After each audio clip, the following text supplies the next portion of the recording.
आहात डिजिटल इंडियाचे digital news. ठाम मत मराठी न्यूज। लळिंग किल्ल्यावर पर्यटकांचा हेदूस।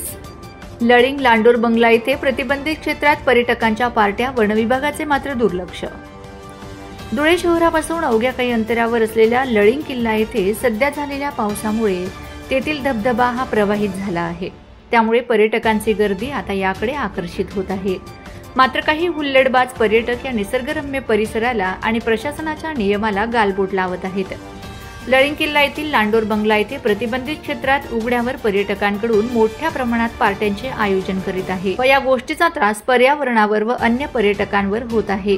लांडोर बंगला येथे संयुक्त वन व्यवस्थापन समितीचे सुरक्षा रक्षक नेमलेले असून या समितीचे येथे येणाऱ्या पर्यटकांकडे अजिबात लक्ष नसून पर्यटक धबधब्याजवळ मोकळे वावरत आहेत व त्याच ठिकाणी स्वयंपाक करून पार्ट्या केल्या जात आहेत। या सर्व गोष्टींकडे वन विभागाचे आणि स्थानिक समितीचे याकडे अक्षम्य दुर्लक्ष होत आहे। या हुल्लडबाज पर्यटकांना त्वरित आवर घालावा अशी मागणी होत आहे। ठाम मत मराठी न्यूज साठी सोपान देसले, धुळे।